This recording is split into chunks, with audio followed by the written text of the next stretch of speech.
Welcome, friends, it's the Movie Film Podcast. Movie Film Podcast, enjoy the show. Zachy and Brian are talking about movies. Movie Film Podcast on the radio.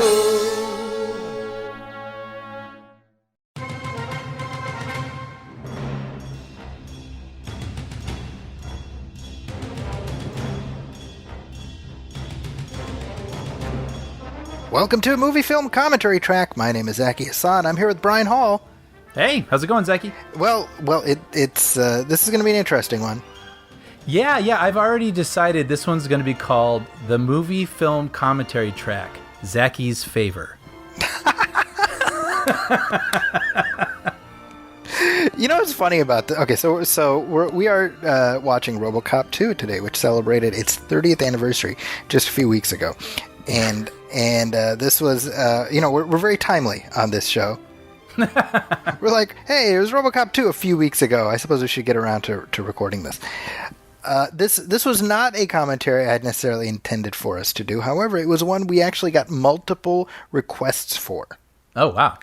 And so then I was like, well, let me throw this to Brian. And Brian's like, well, sure, gosh darn it. I've never seen this movie before. What could the harm be? I think that was... and we'll find out what the harm might have been. So Brian, to his credit, because he is a dedicated person, this is the kind of guy he is. He's like, I'm going to watch this movie, and then I'm going to watch it twice in the span of like 2 weeks, right? Right. So we're going to talk through this movie, which I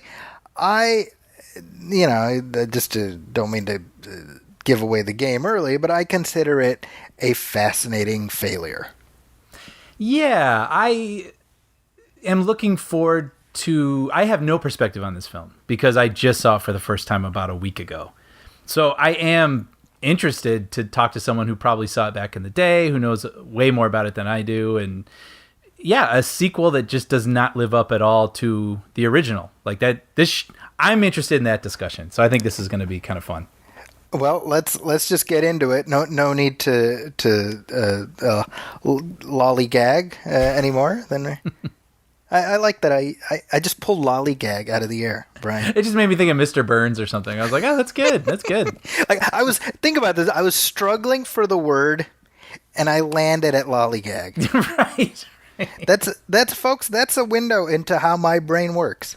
Right. It's a strange and bizarre thing, but that's just It works for me thus far. So it's worked for me for 40 years. 30 of those 40 years have involved the knowledge of RoboCop 2. So here we go. Okay, so there's only one cut of RoboCop 2. We're just going to start the movie if you want to watch along with us. After a word. Yes. Well, I got to build up to it. We're going to start. Oh, I'm sorry. We're going to start the movie right after this.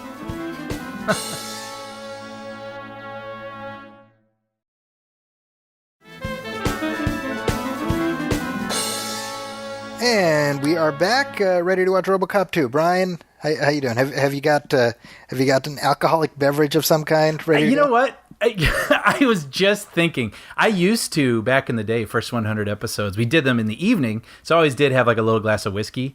And I was thinking like, oh man, if ever there was a show, I haven't done that in like a long time. I love how we're giving the game away so early. Right. Regardless, like I said, if you're going to watch along with us, feel free. Otherwise, we will, we'll try to keep our conversation interesting. Yeah. So we'll do the usual thing. We'll count to 3 and hit play. So, Brian, ready? Ready. Here we go. 1, 2, 3, play. All right. And this is the MGM logo. MGM did not originally release this movie, but they acquired it after purchasing Orion, whose logo we see right here, the old-timey Orion logo. Which we just recently saw the trailer for Bill and Ted Face the Music, and we're saying we felt nostalgic for seeing this. And there, I mean, yeah, I do feel there's just something very special about that logo for me because it represents that era. Yes. Yeah, it reminds me of watching movies when I was a kid. MGM bought Orion, by the way, in 1997. Really? So RoboCop became an MGM property in the late 90s. So right off the bat, we start with this commercial.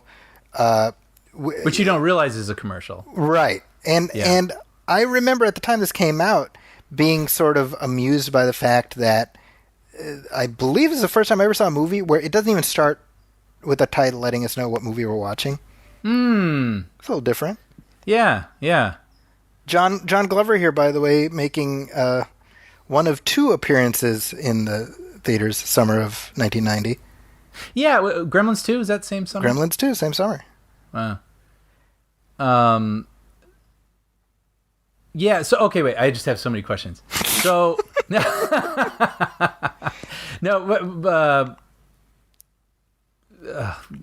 my brain, they all, like Brian has gone talking. bye-bye, folks. We broke Brian's brain early. Remember when Mr. Burns goes to the doctor and he's like, you have everything. And the reason you're not sick is because they're all trying to go through the door at the same time. We call it like Three Stooges, syndrome. That's all your questions. That's what just happened to me. No, okay, let's start. First things first. So starting off with that ad is keeping in tone with the original. Yes. Magnavolt. Which is...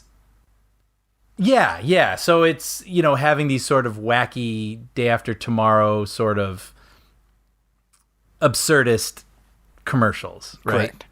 Which was funny because as I watched this, they felt... I mean, I'm obviously way more familiar with the first movie, but they felt perfectly woven in. Mm-hmm. They felt, very of the piece. And it felt to me, especially when we get to the one about the sunscreen where the woman completely covers her body, it almost felt like someone imitating the first movie out of obligation. Mm-hmm. Like, oh, yeah, we got to have this stuff. Yeah, right? And I don't recall because I'm not as familiar with this one, but I remember even like the bad guys just sort of watching those commercials on TV, and it just felt really seamless. And in this one, it felt a little bit more ham-fisted out of obligation. I don't know. Do you feel that way? I do. Well, I think, the problem is this was a movie that was chasing a release date first. That makes so much sense. Right. And once, if you can point to an original sin of RoboCop 2, it's Orion was like, summer of 1990, this movie's coming out. Right. Hell or high water. Now, between 1987 and 1990, there was no reason to think they couldn't make that release date. But then in 1988, there was the writer's strike. And so that just kind of threw everything off track because the original plan was that Paul Verhoeven was going to come back, Edward Neumeier, Michael Miner, everyone was going to come back, and they would have done a continuation of the movie that they made. Mm-hmm. Then the writer's strike happens. Verhoeven goes off to do Total Recall, which came out just a few weeks before this. Right. And I mean, I think it's one of those things where the studio's like, well, we've got this product. Mm-hmm. It's very funny because the studio, in essence, was OCP. Right? They're like, the first one worked, we got to get another one. We got to get RoboCop 2 out there. I mean, so on that sense, you sort of have to appreciate the metaphor woven into this movie. Right. It's a movie called RoboCop 2 about the evil corporation trying to release RoboCop 2. Right. I mean, so that's why I call this a fascinating failure, because I think there's so many interesting ideas. That, yeah, for sure. I mean, it's an interesting universe. That's true. Right? Yeah. Like, there's eight things in here. 8 potential plot points where you're like, well, if you give me 90 minutes of that, I'm intrigued. Right. And instead, it's like 5 minutes of this, 5 minutes of this, and it's very episodic, right? Yeah. So, I mean, go ahead. No, go ahead, Brian. I'll just, to sort of color my experience with this, that will probably help you understand where I'm coming from as we go through this whole thing. Like, again, I hadn't seen this, and we definitely wanted to get this out because we had kept promising this commentary track, and I was definitely in a moment where I was very busy. Yeah. And so I watched it sort of out of obligation at 11 at night and was like, why does this exist? Right. Like, was kind of my, I mean, some of the action was fun, and I just love seeing RoboCop. He's a striking character, right? Yeah. And the whole, like you say, the universe is really interesting. I like the first one. But yeah, like when you said the vignette thing, that reminded me. I had forgotten about that. I think I am one of those people, I try to never look at my phone when I'm watching something I'm interested in, and I will rewind if I feel like I missed something. That's how like much attention I give something. Yeah. And this, I was on my phone like 10 minutes in, and I got a confession to make. I didn't finish it. You didn't finish RoboCop 2? No, I was like, So I think I had about 30 minutes left, and I was like, 30 minutes?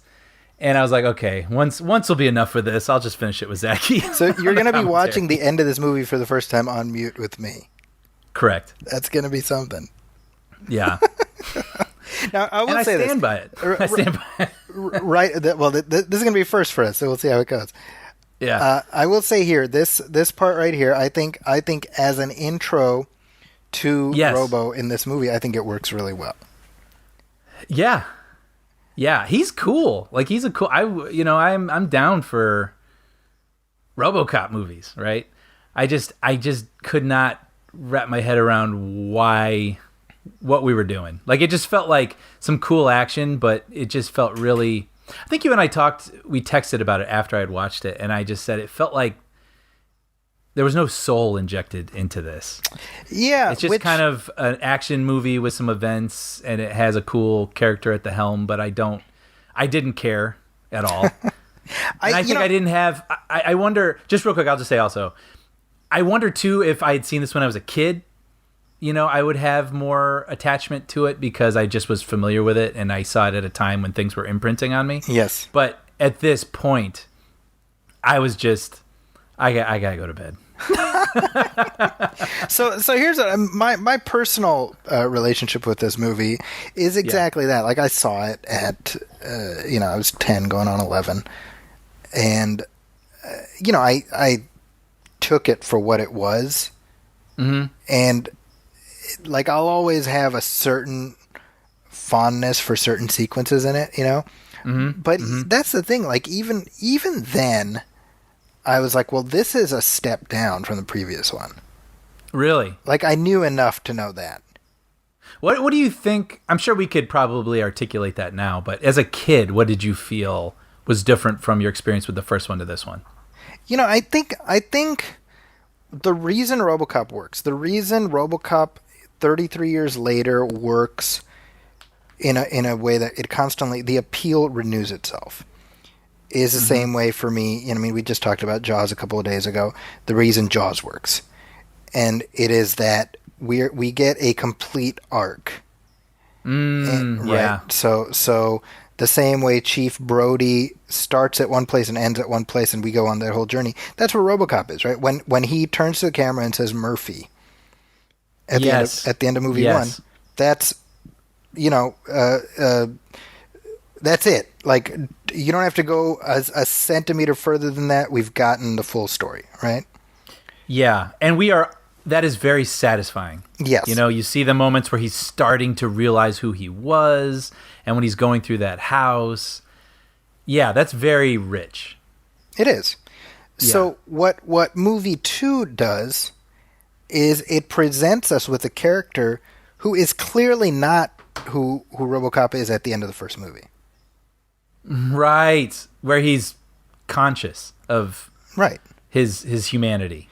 Right. Or his lost humanity. I mean, above and beyond being conscious of his humanity, he expresses that humanity in his his use of language and identifying himself. Yeah, right? Yeah. Like that's I feel like he's back to RoboCop at, the 60-minute mark in the first movie in this. Right. And that's an odd choice, especially given the fact that Peter Weller came back, right? Right. And so, when we look at, RoboCop at this point is a multi-appendaged franchise of which basically everything other than the first movie is negligible at best, right? But out of all of the things, I point to the second one, and I'm like, well, at least it has Peter Weller. Right. That's like my bar, right? Which, by the way, it is so impressive what he's doing in that suit. After I watched the movie, I was like walking to the bathroom, and I tried walking like RoboCop, like doing the sort of mime-like robot movements and stuff. And I was like, oh, this is like really hard. Yeah, he's got it down. He's got, and unfortunately, the suit is less impressive in this movie. Yeah, what? Oh, it's made. I read that it's made out of a different material. It's slightly lighter. Yeah. Because I think that was his requirement for coming back. He was like, sure. He lost, several pounds making the first movie. But I said this in our previous commentary track, and I reasserted here. It just so happened that he was so thin in the first film, while making the first film, that the suit doesn't look like a suit. It looks like his body. Right. And that's a very subtle thing. So I'm not going to be like, God, Peter Weller, why didn't you lose weight? Like, why didn't you go all Christian Bale machinist? Where's your dedication? Right? But unconsciously, like, you look at like that, this looks like a suit, what I'm looking at here. Yeah. And it's a weird thing, and it's hard for me to articulate without showing you an image from the first movie and the second movie side to side. Mm-hmm. Mm-hmm. And it's like I can't fault Peter Weller for being healthier. Right. Yeah. But I think an opportunity was lost once so many of the creatives went away, because the original idea was RoboCop 2 was going to be called Corporate Wars. Okay. This was the Neumeier Minor version, and it would have carried the story forward to the extent that you have Murphy, grappling with this new reality that he's in, right? Mm-hmm. You sort of say, okay, at the end of the first movie, he's like, I am Alex Murphy. Mm-hmm. Okay, now what? Right. And there is a rich vein to be tapped, which to their credit here, they do attempt to, they pay lip service to that. Right. But they don't do enough with it. But I mean, who is RoboCop at this point, right? Let's carry the story forward instead of just being like, all right, now it's RoboCop versus this criminal. Mm-hmm. Mm-hmm. That's not as interesting.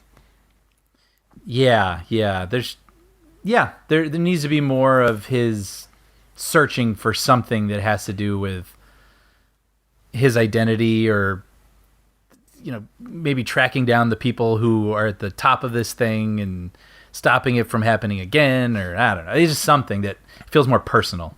Yeah. So you have, they brought in Frank Miller to write the script. Mm-hmm. And Frank, yeah. I mean, he at the time was best known for having, written and drawn Daredevil and Ronin at DC, and of course The Dark Knight Returns. So Dark Knight Returns was very much an inspiration for RoboCop. Interesting. Which, by the way, I was going to point out, because we're past it now, but the opening where you see Rundown Detroit and all these punk rockers and swastikas and it really does feel called like Nuke. Yeah. I was like, has there ever been anything more Frank Miller? That's the most Frank Miller set that ever Frank Miller to Frank Miller. Yeah. Right. So the Frank Miller inspires RoboCop, so it stands to reason, hey, let's go to Frank Miller to come up with our RoboCop sequel. Makes sense. Right. Because The Dark Knight Returns, all the media talking heads are woven throughout. I mean, it's very much one of the things that laid the pipe for what became RoboCop. So at least on a concept level, you say, okay, that makes sense. But this is where I part ways with well, I guess it's not a controversial opinion anymore, but, I've had my doubts about Frank Miller's mystique since RoboCop 2. Okay. Because I think there is substantially less there than meets the eye. Now, how much of his draft survived, right? It seems like even his version got sort of overhauled, right? I got to be honest. So there... The draft that he wrote was ridiculously gory, and the satire was much more overt. I would say much more heavy-handed. And it was later adapted into a comic series in the early 2000s. Oh, interesting. Called Frank Miller's RoboCop. So I did read that. So I have not read his script, but I have read the comic, which is written by the comic was written by Stephen Grant, who also created the comic Two Guns, which became a movie later. So I read the comic, and I'm like, honestly, the movie is better than that comic. So I'm assuming the comic is an accurate representation of his script. So this is like, pick your poison. Because I don't think this movie is great, but I will take this movie over that comic. Yeah, and I read that he was on set almost every day. Yeah. This was found interesting. This is his first movie. He's like, oh, wow, I get to be with the big leagues now, Yeah, but you just wonder if they were changing everything so drastically, if that was pleasant for anyone, for him, for the people having him around. Yeah, I don't know. Yeah. See, I think this sequence right here, okay, so we are 15 minutes in, just over 15 minutes, and it's following up on RoboCop and his what he's again, the agony of being a piece of flesh stretched over a metal skull. Yeah. I mean, think about the existential nightmare that entails, right? Like what we know from the first movie is there is nothing left but his brain in a tin can and his just flesh. That's messed up, right?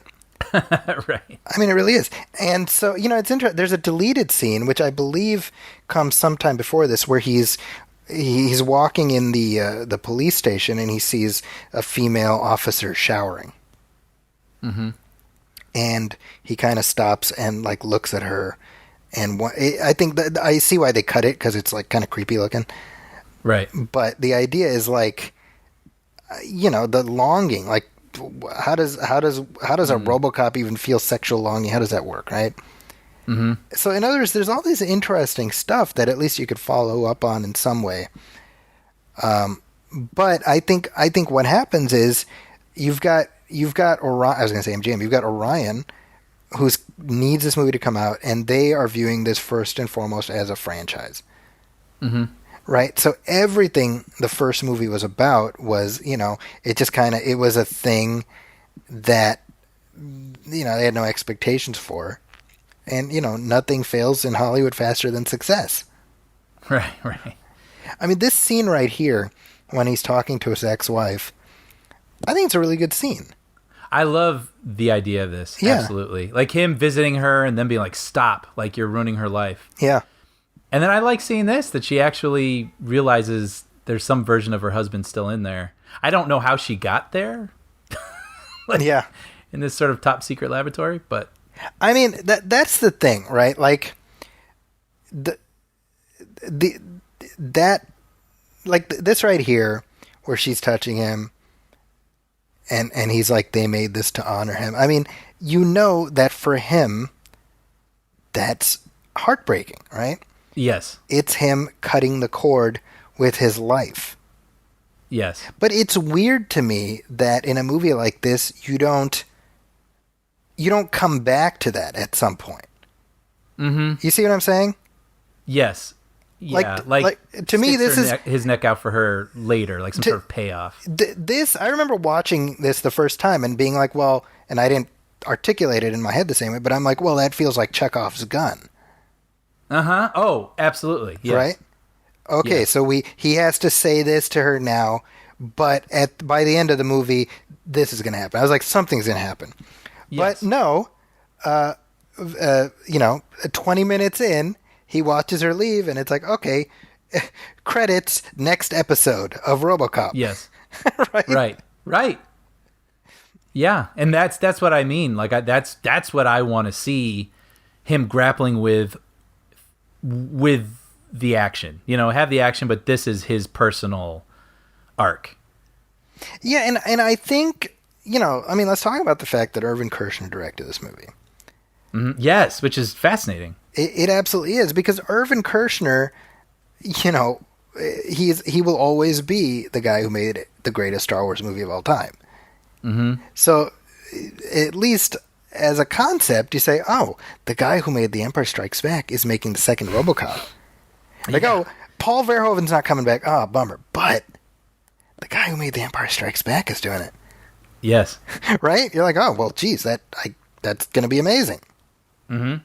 So, what did you think about this movie? Based on at least that, like, oh, well, Irvin Kershner, what's he going to do with RoboCop? Well, I'll admit that was the selling point for me with this. And it's not, obviously I love Empire Strikes Back, but it's not like I can define Kershner's style and say, ooh, right. I'm looking forward to that voice being applied to this.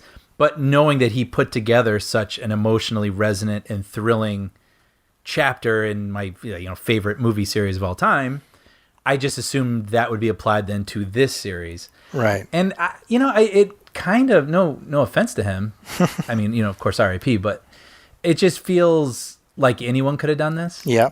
Like, I don't feel like there's a particular voice present, and that could have to do with the scrappy process of how this came together. But yeah, I would say if you go into this going, well, it is put together by this director, so let's see what authorial what reward I get from that. Yeah, I don't know that there really is one. What is his imprint on this? And you don't feel it was I don't very know substantial. that I see it. Now, Do you? No, I agree with you. Yeah. It feels very by the numbers. I will say I really like the mayor character, Willard Pugh, Mayor Cusack. I love how he is just increasingly frazzled as the movie progresses.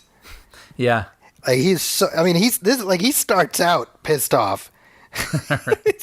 And I think again when we talk about the way the film is structured and the sense of the political element of what OCP, what its designs are, right? So this, the company was always kind of sketchy, but to quote Waylon Smithers, they go from run-of-the-mill villainy in the first one to cartoonish supervillainy in this one.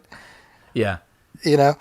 I think, like, when you watch the first movie, I don't know about you, but I don't get the sense that the chairman, the OCP chairman, is a bad guy. Mm-hmm. I get the sense that he's oblivious and he's not a good guy. Yes. But not a bad guy. I agree with that. Right? Like, Ronnie Cox is the bad guy. Mm-hmm. Whereas here, I mean, give him a mustache and he'll twirl it. Yes, absolutely. Right? Which, by the way, I like this sequence. Yes. With the attempts at other robots and just how I like the one that takes its head off. Yeah, I feel like this... And it's just a head screaming like, ah! That's awful, right? It's terrible, but it's kind of funny. It feels tonally right for this. I was about to say, I think this sequence right here, the failed RoboCop 2 audition, is the closest to what the first one did so effortlessly. Absolutely. Really, it's like threading the needle between like horror and humor. Yes, and then that's horrifying, that skull underneath the robot, but then the old man just like, oh, brother. Yeah. It's like... That feels right. Dick, I'm very disappointed. Yes. Yes. Yeah. And so I like these two characters. I don't know their names, but him and the old man and his right-hand man. I like their presence. Like, I remember sitting up more when they were on screen. Yeah, and Felton Perry over here plays Johnson, and he's among a very small handful of actors who are in all three movies. In the first one, he was just like one of the many corporate, board members or whatever, right? And you kind of see how he just like, as one by one, like the people got picked off, he just kind of became like the number two guy, Yeah, but even their body language, where he's walking with the old man, and they both have their arms folded in front of their bodies, like they just become this sort of, we are OCP, like right. Speaking in unison, And I think the one thing I'll say is that the corporate critique, I think, is very valid and it is timeless to some extent. It does feel very relevant today, but I think what it loses is there was a certain amount of subtlety in the first movie. And one thing we may have talked about this during our own commentary, but I feel like Paul Verhoeven was such the perfect guy to do the first one because of the fact that he was not American. Mm-hmm. So he was uniquely positioned to critique American consumerism and corporate culture from the perspective of an outsider. Right. And I think what happened by the time we got to number 2, and by the way, the sequel did not exist in a vacuum, because by the time it came out, you had already had a toy line and an animated series. I was going to ask about when that came along. So that was all pre this. Pre-2. Yeah. Which is fascinating then that this movie has a kid in it as a main character. Right. Right? But it's still very much an R-rated film. Yeah. Which the third one became PG-13, right? The third one became egregiously, insultingly PG-13. Oh, really? Yeah. So look for that commentary in 3... No, I'm just kidding. Brian will quit the show before... No. But yeah, no, it was already a machine, no pun intended, by the time the sequel came around. To the point that, like... You know what? I remember... the sort of the interregnum between movie 1 and 2, and it was never in doubt that there would be a second one. You know what I mean? Like, I remember being like 8 or 9 or whatever it was, and being like, oh, they're like, it's coming eventually. There's going to be a RoboCop 2. It wasn't something I was like waiting in anticipation of or anything like that. It was just like, oh, well, there's going to be another one. Yeah, see, I didn't really... The only memory I have of RoboCop as a kid, which I'm sure we already covered in the first commentary, is seeing the first one on HBO at a sleepover and watching, Murphy just get mutilated. Right. And being like, like movies are like this? Like, there are movies that do that? Because I'd never seen anything like it. So it was sort of this, like, sleepover mystique kind of thing, But you are the one who got me to rewatch RoboCop as an adult and have sort of a new appreciation for it, which I do. I like the first one a lot. I think for me, the first RoboCop is about as perfect a movie as you can make in terms of what it sets out to do and what it accomplishes. There's not a frame that is wasted in that movie.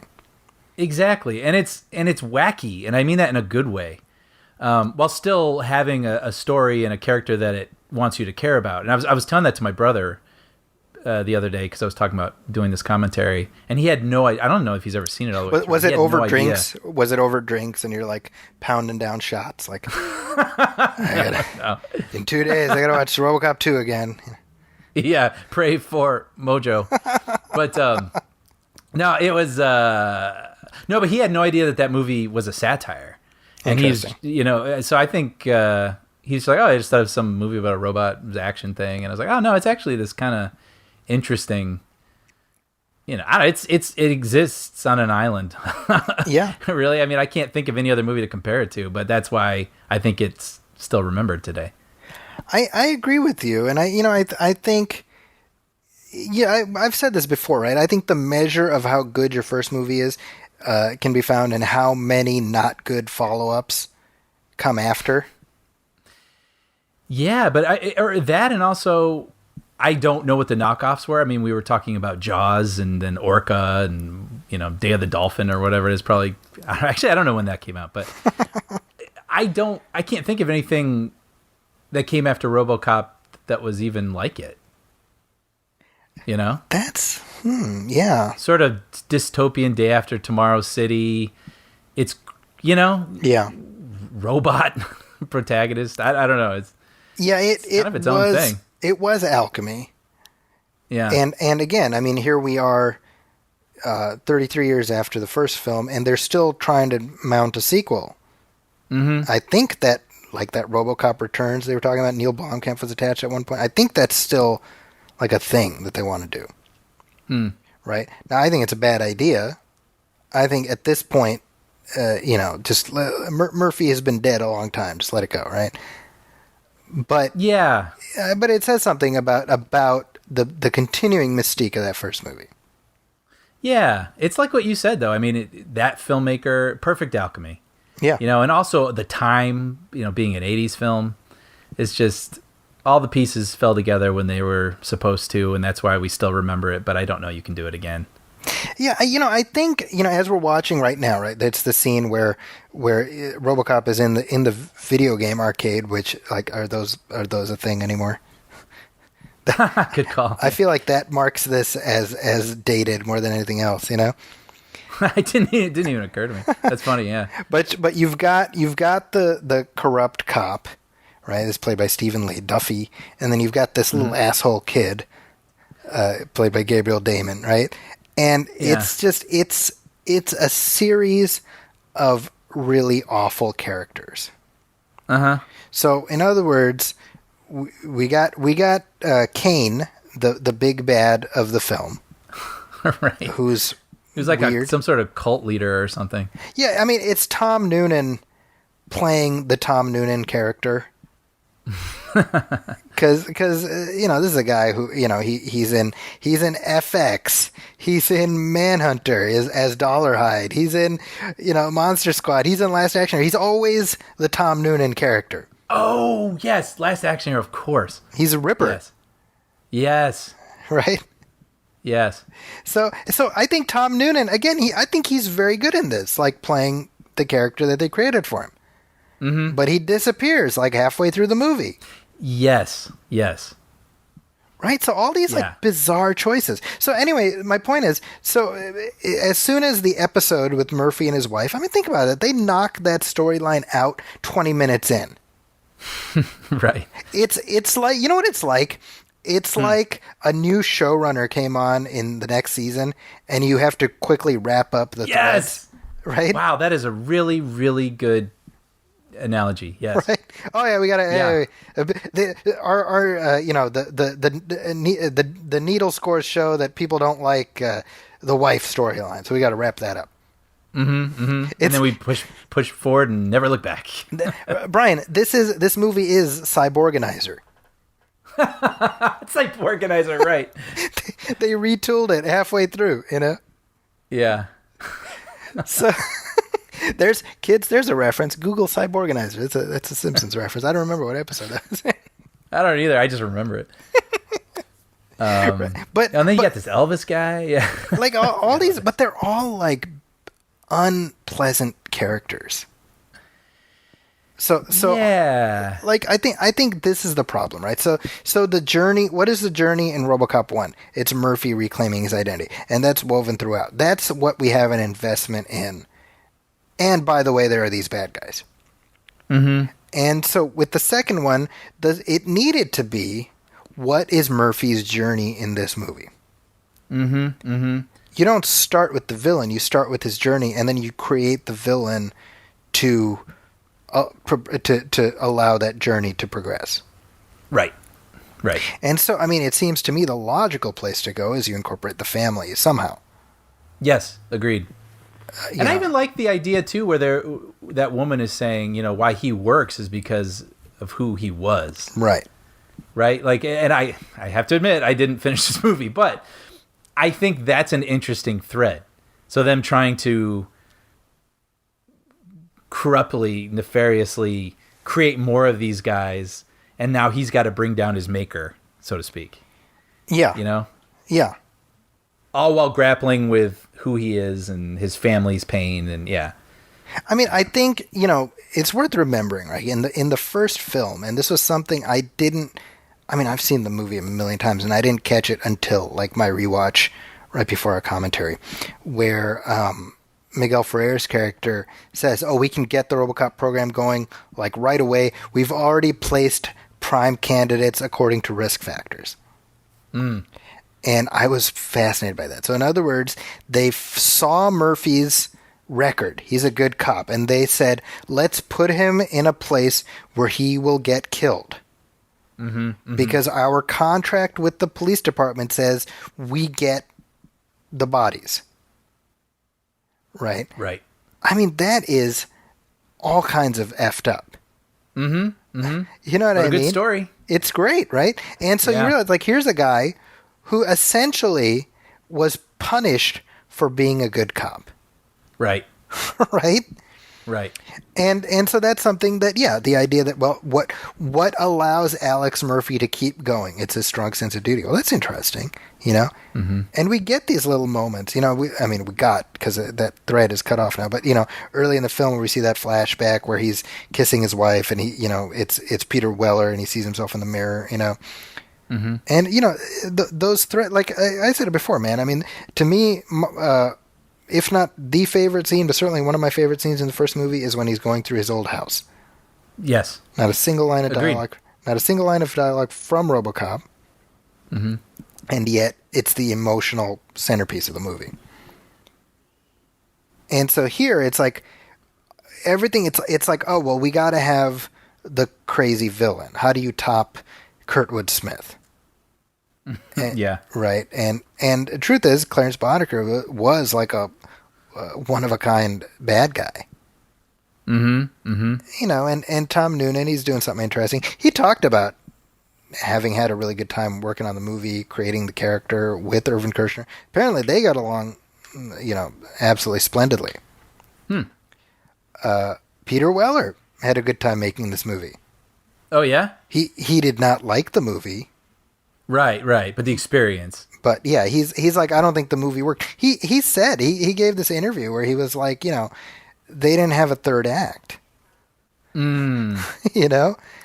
Interesting. He said as much. He's like, this is a quote from Peter Weller. He says, RoboCop 2, I told the producers and Irv Kershner up front and Frank Miller, I told them all, I said, where's the third act here, man? So I beat up a big monster in the third act. You have to have your Dan O'Hurley. Somebody's got to be the third act. No, the monster's going to be enough. Look, it's not enough. Right. You know? Right. But he's like, I had a good time, but there was no spine in the film. Uh-huh. Yeah, I entirely agree. And that's kind of the problem. I think the fact that you essentially checked out yeah. at Act 3, I mean, you were just giving, you know, you were sort of acting out what Peter Weller was saying. I think because there was nothing for me to care about getting resolved. Yeah. But even as I'm watching it right now, I can imagine as a kid seeing this and sort of just enjoying like the visceralness of it. And just the, you know, RoboCop in an arcade beating up guys and, you know, so then even revisiting it, it's fun eye candy at times. But yeah, when I had to sit down and try to give a crap about it, it didn't give me anything to give a crap about. I think the problem is the way the movie sets. Okay, so we've got Nuke, we've got this drug that's taking over the city. Okay, and we've got RoboCop trying to be like, hey, we got to stop this. Okay, what are you doing to establish the rivalry between Kane and RoboCop? Mm-hmm. Because this scene that we're at right now, again, just looking at the time code, we're 40 minutes in. Right? And it just, in terms of pacing, it feels like this needs to be, you need to push it later into the movie. The point where RoboCop is like taken apart. Agreed. Yeah, it feels like an end of a second act sort of thing. Yeah, the idea that you're going to knock that out, you know, basically half hour into the movie, it makes RoboCop a lot less impressive as a character because what happens. Good effects work here, by the way, Phil Tippett. I was gonna say this weird. We're looking at this weird animatronic torso, I suppose, with a head. Yeah. Of RoboCop, and it looks pretty darn good. Yeah, I mean, you know, that's one thing I'll say about the film throughout is the effects work is good. Mm-hmm. You know, and so that idea of like I feel because what we just saw, that's the first face-to-face confrontation between Kane and RoboCop. That should be the second. Mm-hmm. There needed to be something more in the beginning. I mean, we kind of, you know, there's in the nuke shop in the beginning, but it's weird. I mean, you know, the character Kane, I mean, is so not really defined. Mm-hmm. He leads this cult, and you know, the drug we don't really understand. it doesn't above and beyond RoboCop's sense of duty. Why is he so driven to stop this guy? Mm-hmm. You know, maybe I make. also feel like, yeah. I was gonna say maybe make that kid his son. Like he's been brought in, sort of Foot Clan, Yeah. Ninja Turtle style, into You know, like the life. And Because we see in the beginning he sees that kid yes, and he remembers his son. right, Make him his son. yeah, yeah. I was just gonna say, having him torn apart like this, and he's semi-conscious of, who am I? Yeah. Right? I mean, what does that even mean? I can be torn apart and put back together. Am I anything? That just feels really ripe. And Yeah, you know what it feels like? That feels like the opportunity to go inside RoboCop's head. exactly. And you do some kind of a dreamscape where he is Alex Murphy. Mm-hmm. You know what I mean? Mm-hmm. And he's trying to pull himself back together because the sequence that follows, right? He's rebuilt, but he's got all that screwed up OCP programming, right? Mm-hmm. And at that moment, maybe the opportunity is there to go internalize that struggle. Right. He's, what does that mean? And I would think the appeal for Peter Weller would be, hey, here's a chance for me to like not lose several gallons of sweat. right. In a day of shooting, just have Peter Weller doing his thing, Right. I think the other unfortunate victim of this movie is Lewis, Nancy Allen, because she might as well not be in it. Mm-hmm. Right. And again, I mean, if we're digging into his identity and whatnot, I mean, she's one of the few people he can cling to. Yeah.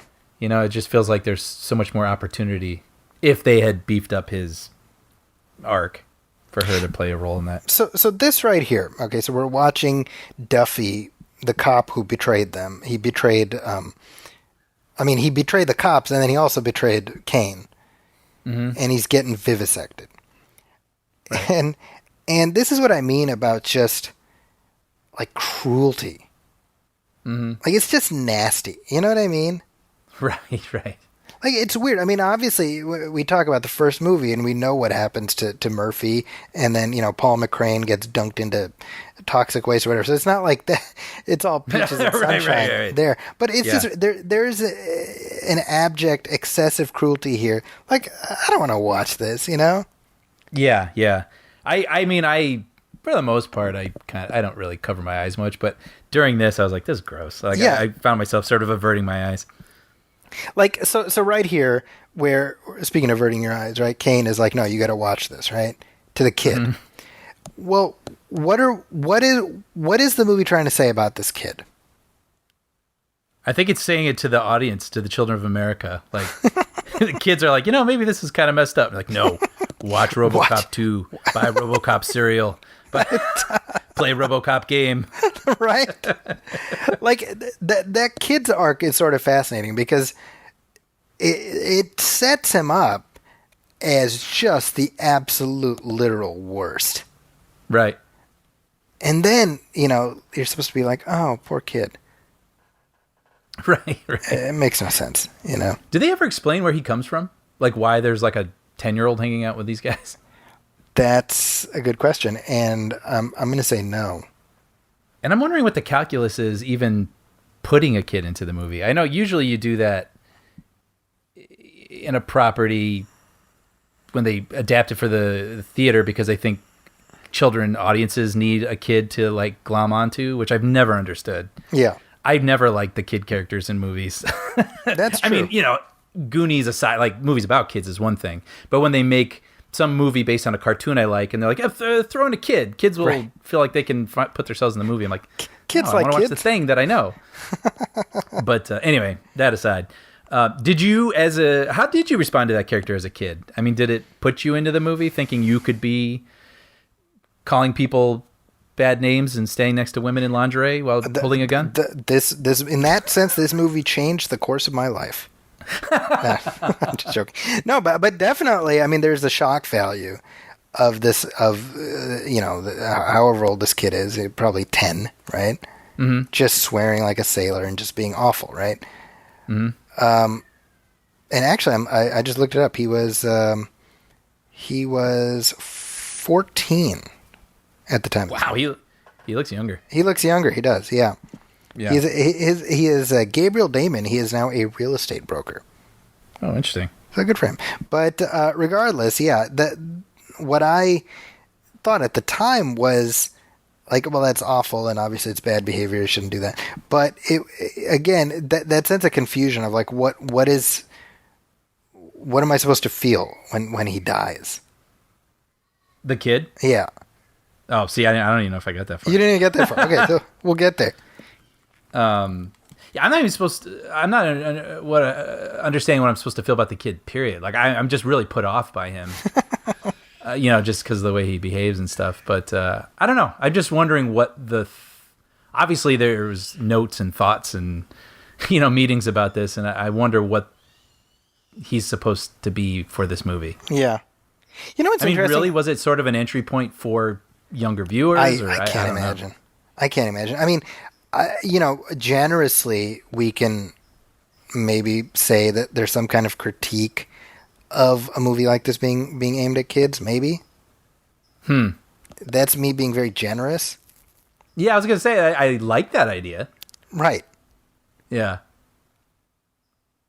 I mean, I think fundamentally the problem is that RoboCop, who, one of the most iconic visuals in movie history, I would say. As a character, when he... Oh, him. I thought you were going to say a moment. But yes, just him in general. I agree, yeah. But I think as a character, he's not particularly compelling if he's just the guy from the middle of the first movie. Mm-hmm. Does that make sense? Yeah, absolutely. Because he's like, I am a robot, Zeep Zorp. I have a gun in my leg. Like that's, he's got a bag of tricks, and that's about it. And I, again, by the time this movie came out, there had been like a Marvel comic book that had been running for a couple years. I remember that because I read that, and it's funny because I recently tried rereading some of those comic books, and I was like, yeah, I think I'm good. It's like, right. And you realize, like, well, it's just because, when you make this character episodic, that means you're boxed in. Like, you gotta check off certain boxes. So like you said, we gotta have the little fake ads, we gotta have the talking heads, and we gotta, we gotta have these POV shots like we're looking at right now. But it becomes an episode. Right. And I think that's the problem. I mean, I think for me, I look at this movie as a real textbook case of franchise mismanagement. Because I'm not saying you couldn't do a RoboCop 2. Right? There's certainly enough juice in the premise to get something else out of it. Yeah, well, there's something really compelling about the concept of a good man who's had most of his consciousness stripped away, but there's enough for him to still combat like robot orders versus good person instincts, and he's pretty much indestructible. Yeah. There's just a lot there, and so it just feels. I absolutely agree. There could have and should have been sequels, but I mean, when you talk about rush production and people probably not sure what to do about it, then you just get this hodgepodge like we got here. And that's the weird thing, right? Because I don't think the first movie was a particularly tough nut to crack to the point that you could so badly miscalculate what people would have wanted out of a sequel. Right? Like, all the pieces are there. I don't know. And also, I mean, there is, if you look at it the wrong way, I mean, there's something just inherently silly about all of this. Yeah. Right? So maybe people didn't trust that the texture that was present in the first movie was what people were attaching themselves to. Maybe they just thought, oh, like, sell toys. Right. Right? Come up with bad guy for him to shoot. maybe they just didn't trust that is what made that first movie so enduring. I will say this right here, where the Dr. Fax, played by Belinda Bauer, how she is reprogramming RoboCop to represent better like what the public would expect from RoboCop. That's clever. I think that's some interesting satire. Right, like she focus groups, like, oh well, it's a little too violent. This and that. Like that's interesting. It's clear. That is, yeah. Right, they're obviously it's the filmmakers grappling with the fact that this has now become a merchandising machine. That's interesting, and I think Peter Weller's having some fun with this too. This is fun. So Robert Doakey over here as Sergeant Reed. Again, one of three actors who's in all three movies.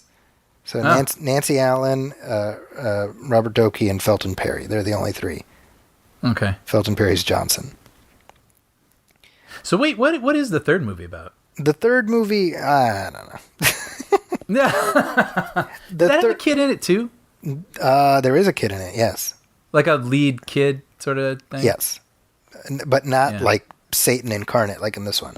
Right. That's because I remembered that being a thing, and I thought that was the third movie, so I was surprised to see this kid in this one. See this right is here. Funny too. The Little League team that's robbing it. This feels like a very Frank Miller conception. I was just I can just see it on the page. Right? Yeah, absolutely. But I don't know, man. I just look at this. I'm like, this is too dark, man. Like Yeah.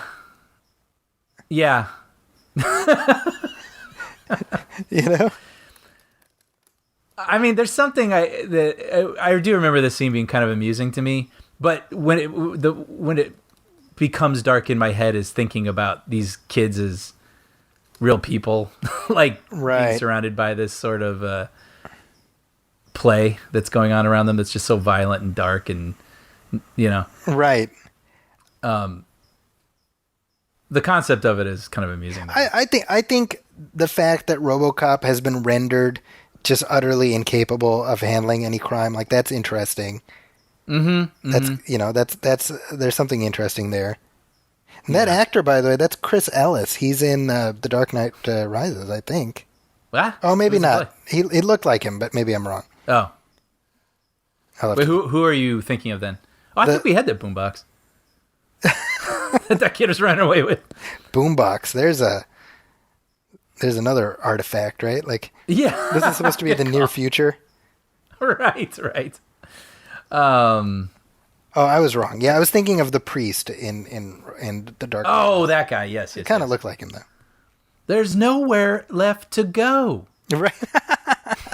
Hey, buddy, back on the bus. Anyway. So Nancy Allen famously had an awful relationship with Irvin Kershner. Oh, really? Yeah, apparently. How so? There was much more for her character to do in the original goings, and she just did not get along with him, so her part just got snipped to nothing. Which is kind of bullshit. Like she's talked about that. Like it was just a horrible experience. Oh, that's too bad. Yeah, like apparently when it came time for the third one, they were like, "Yeah, we're gonna kill you off," and she's like, "Yeah, I don't care." Sure. Does she appear in the third one to get killed off? She is in the third one for maybe a third of the way through it, she gets killed off. Yeah, I'd say go for it. Yeah, paycheck. Why not? Yeah, whatever. And I don't have to show up for the rest of the movie. No problem. Yeah, exactly. It's like Steven Seagal in that one movie. You know what I'm talking about? Oh yes, Executive Decision. Executive Decision. Yeah, exactly. Someone brought that up as like a really bad movie the other day, and in my head I was like, I remember liking it. Is it? It probably is awful. Like if I were to revisit it now, it's like a good bad movie, but yeah, I remember enjoying that back in the day. I watched it in the theater and I liked it well enough, and then I recently rewatched it and it was I was horrified by the Muslim stereotypes.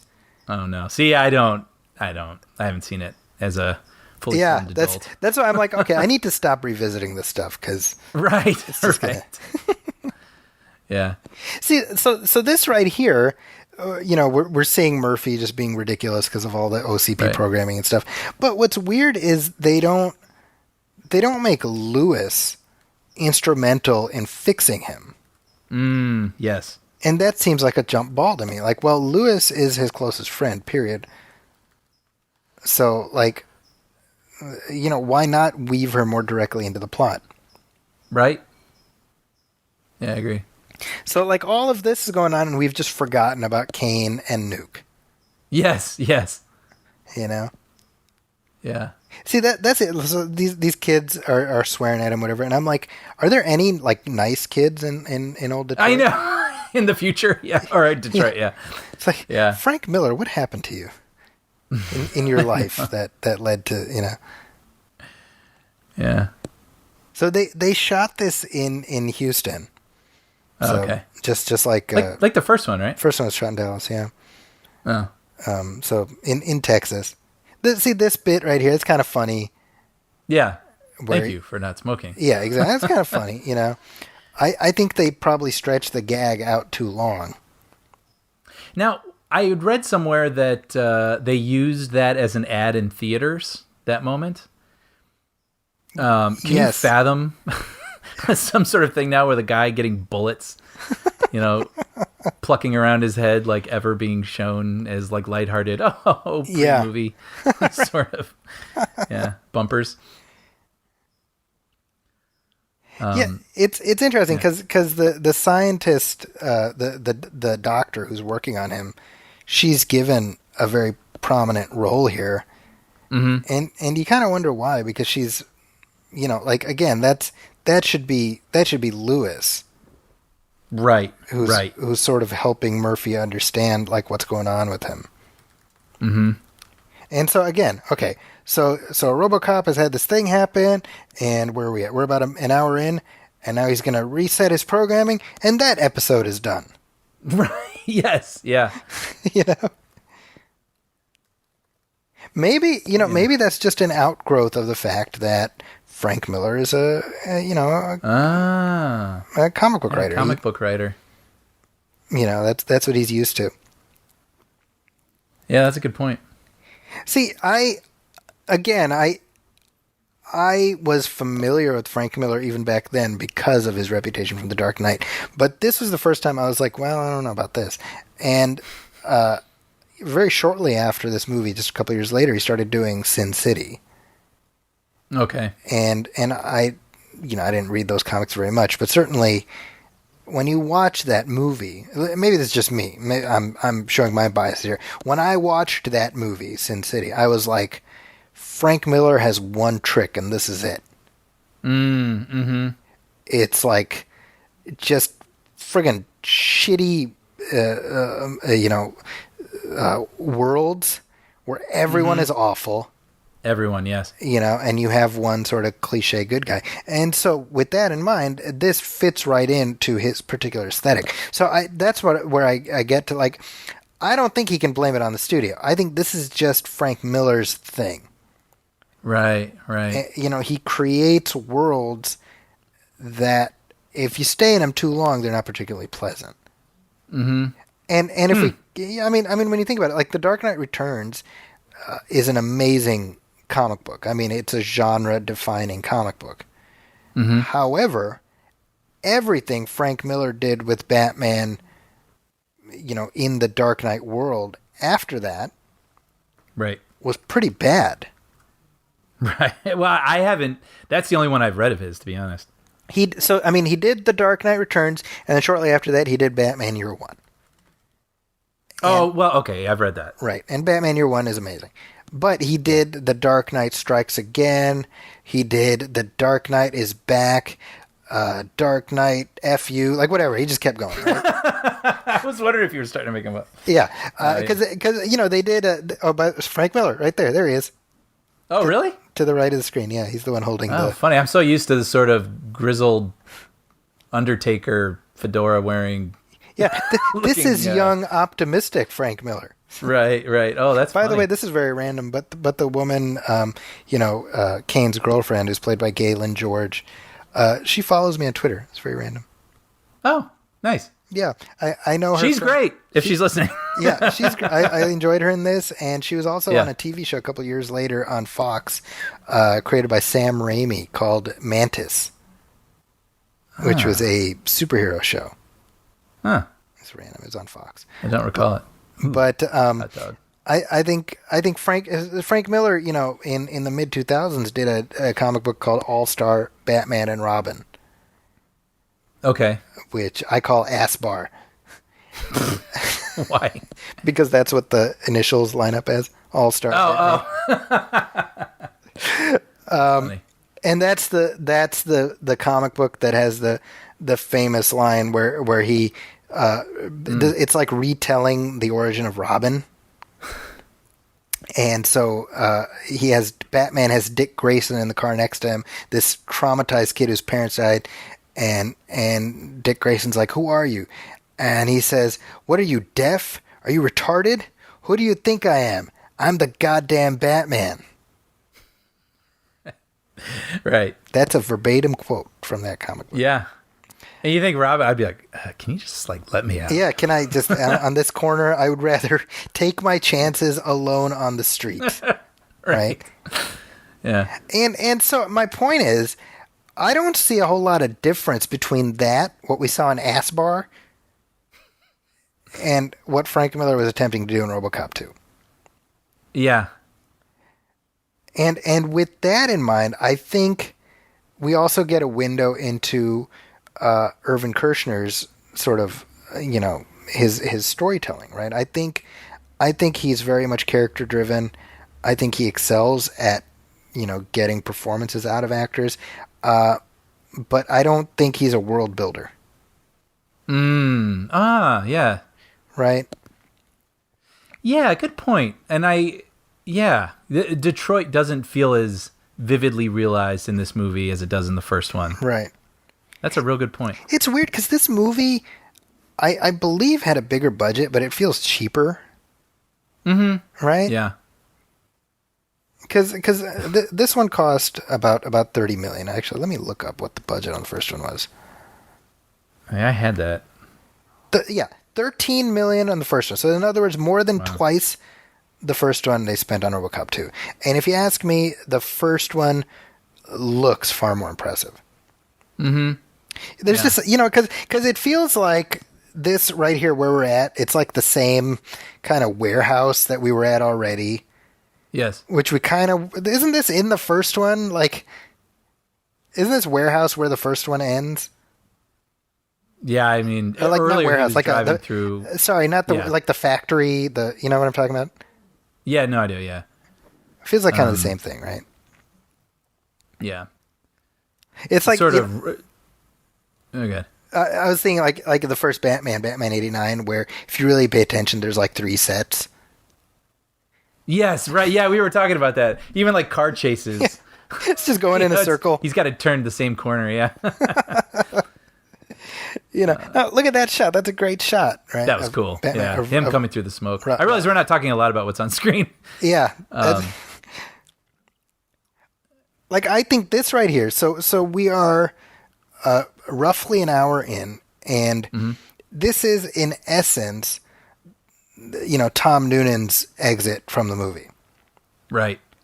The final showdown with RoboCop. And I just feel like structurally, there's just something off about that. Because if you're going to set us up for, okay, they're going to use Tom Noonan to become RoboCop 2. All right, fair enough.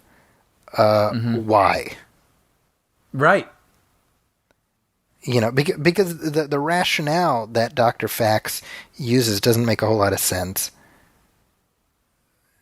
The idea that, it's just odd. And then, he becomes just a stop motion, Phil Tippett monster. Mm-hmm. And that's like, why not make him comparable in some way to what you're doing with Peter Weller there? Yeah, but the yin and the yang. Yeah, so that it is Tom Noonan, so that it's an actor performing. Right. Right, I agree. I mean, this is all fun to watch, by the way. Yeah, no, I agree with This that. whole him on the front of the truck and getting smashed into the bar, and I mean, you just gotta appreciate these older movies how they actually had to do all this stuff. You So have it to have a just- it guy in feels a much more RoboCop dangerous suit and interesting. on a motorcycle. Yeah, it's cool. It also makes me realize when earlier when they were in that factory with those big vats. I read that that's the same Budweiser factory that they did in Star Trek. No kidding. Remember Okay. Yeah, that was supposed to be sort of the bowels of the ship. So that was in Texas also? I guess. Well, that if it is the same one as Star Trek, that's actually like 5 miles from my house. Oh, okay. So it's SoCal. Okay. Yeah. Interesting. Yeah. I mean, something I read. Who knows? Yeah. But something I can't remember if I said it on the show, but when I was watching him in there and he's just blowing everyone away, and you have those squibs, and people's holes being blown into people's heads. Mm-hmm. I was watching a bit of Demolition Man the other day on cable, and it just struck me how violent that movie was. Yeah. Because I didn't think about it when I was a kid. I just watched it, and when I say kid, I mean I was a teenager. But it's interesting. It made me realize that we just don't do that anymore. Like, we don't have people pointing guns at each other and shooting each other and blood going everywhere for the most part. I mean, John Wick, I guess, is a little different. But we have sort of, I think that has seeped too much into our news, and it is awful, and it makes us uncomfortable. And now we've sort of moved into the superpower realm because that is an easier pill to swallow. I mean, that's a theory I have. Oh, here's your favorite commercial here, by the way. Yes, where she's just... So the woman, she covers herself with sunblock to the point where she's completely blue and green. And so this is the moment in the film where you're like, okay, I think I'm going to check Instagram. By the way, that's California for sure. That's Nakatomi behind her, and that's the hotel that you can see from Fox Studios. There you go. See, folks, that's why you listen to these commentaries. I just immediately I recognize it. I would not have known that. Yeah. You can see that from the parking garage of Fox. But yeah, go ahead, sorry. Yeah. No, but it's like, why did we just do that? Oh, because you have to, because we were an hour and 7 minutes in, and we hadn't seen a commercial since the beginning. Yeah, and I don't mind it. I like it. That's what the RoboCop movie does. But it should have been on a TV playing behind this woman. Yeah. Right? And then we pull back and then we go into the scene. Like, it was just, like it ham-fistedly put in there for no reason. It didn't even segue into a news segment. Yes, right. Exactly. 'Cause at the very least, that would kind of carry some of the exposition forward. Yeah. So, I mean, again, I'm not against it. I am amused by it. But it just shines a light and makes it so obvious that this movie is trying to repeat something, but without the soul. See, you know what's as I'm talking through this with you and watching it occurs to me, like, the whole idea is that Kane is a cult leader, right? And they chopped that storyline out, maybe for budget reasons, but so they didn't even shoot it. Yeah, I mean, I think, that video that we see in the beginning, like, Kane has said this, and it's like him sitting in like a van or something. They put a handy cam on him, Like, why not show him exerting influence over the city? Mm-hmm. Right? When you think about it, because the idea of Nuke is completely divorced. Other than the cop who's addicted, we don't have a sense of how this is a corrosive... it's something that's destroying the fabric of the city, because the city's already shitty. Yes, you're starting to frustrate me because you're putting together a better movie. Like, that's how he gets his hold over the city. That's how he gets his influence. And then it's like he is a worthy city. He will cause malice to the city, and so he's a worthy foe to RoboCop. But otherwise, he's just this guy. Yeah, and I think if anything, you set him up as an oppositional force to OCP. Mm-hmm. OCP is trying to control the city. Kane is trying to control the city. RoboCop needs to stop them both. Zaki. Right? And then this happens. Yes, now OCP...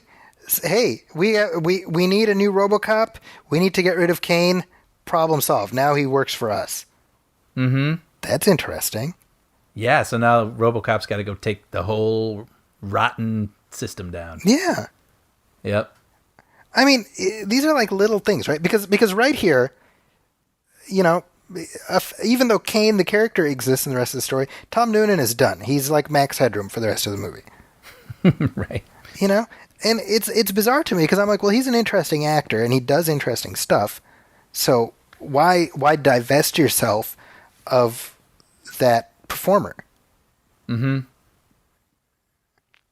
I agree. And I mean, I think I already alluded to this, but I don't think there's anything wrong with any of the actors in this film, even the kid.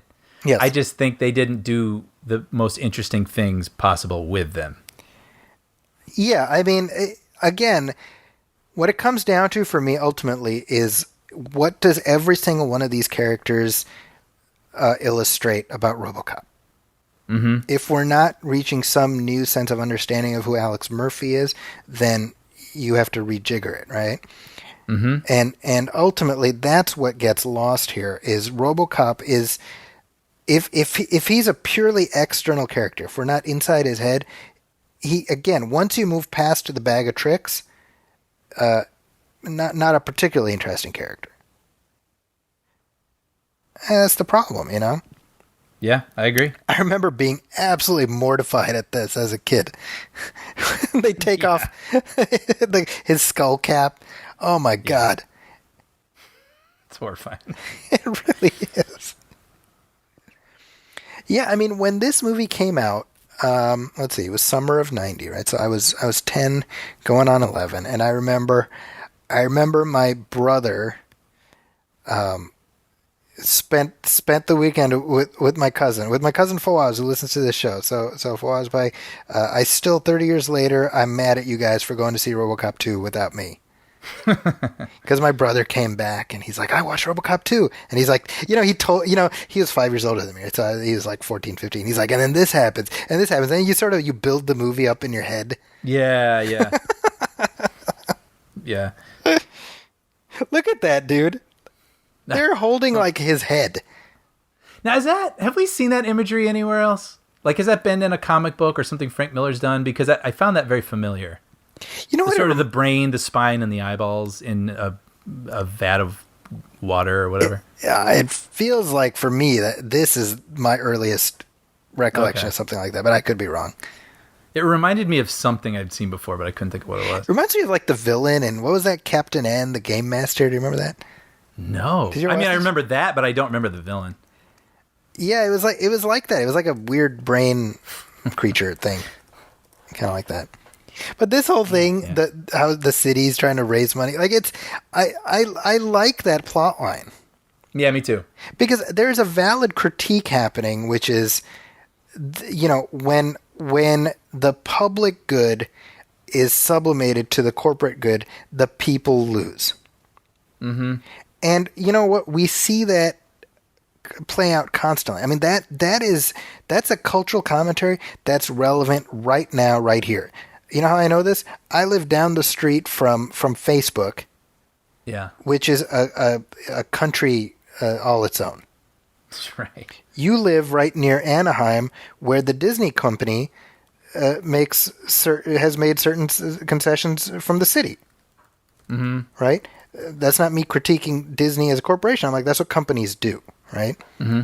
Mm-hmm. And so that idea of like, where's the public good in this? Like, that's interesting.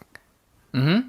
The idea that the mayor is absolutely powerless. The mayor of Detroit, the elected guy who's elected to take care of the city, can't do anything.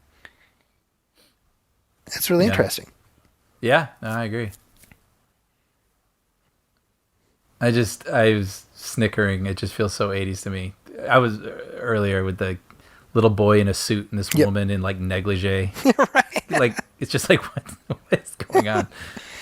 And maybe this is like in defense of this movie, or maybe not. I don't know.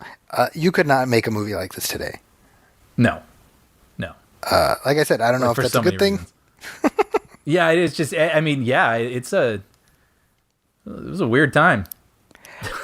I mean, I look at the 90s and I feel like the R-rated action movie effectively went out with that decade, with a few exceptions. I would agree with that. Yes. Right? Like your John Wick notwithstanding, I think pretty much everything that's put out by a studio now, they want to make it PG-13. And the bar for PG-13 is ridiculous, by the way. What do you mean by that? Like it's so arbitrary. Like movies that should clearly be R, right? Yes, I can't think of an example, but sometimes I'm like, why is this rated PG-13? I think they just want it because they don't want to be PG. Right. Right? Because PG-13 means like everybody or something. But yeah, then you watch some movies and you think, man, this is really, really violent. I mean, how did they get away with this? Just last week, Hamilton was released on Disney Plus. Oh, right, yeah. And in order for it to be PG-13 and thus eligible for that service, the play has 3 F words, and so Lin-Manuel Miranda just removed 2. And so 1 F word lets it get under the radar. Right. So then you say, okay, so if Hamilton had 3 F words, it would have been R. Yeah. But The Dark Knight is PG-13. Right. You know? Yeah, it's so, I don't know. It's odd because I mean, I as a parent, as you know, I share a lot of movies with my boys, and I'm like, I don't even bother paying attention to the rating. I'm thinking in terms of content. I was just going to say the same thing. And I think you and I are probably a bit more plugged into that than some people. Yeah. Some people aren't as plugged in, and so then they do trust this rating system, and then sometimes they're in for shocks. Yes. Right? Yeah. See, like, look at what we're watching right now. This feels like the 8th time in this movie we're in this warehouse. It feels like it, doesn't it? Or location, at least. Yeah. Yeah. This reminds me of when he takes off his helmet for the first time in the first movie. Right, which is such a great moment in that scene. And now in this commentary for RoboCop 2, we're going to reminisce fondly about RoboCop 1. Yes, yeah. Remember in the first one when this happened? Yeah. But to that point, actually, I think that highlights something here. The scene when he takes that helmet off and the camera really just lingers on the effect, you know, and it really lets you focus in on that. And you watch it even today and you're like, there's just something so real about this. Mm-hmm.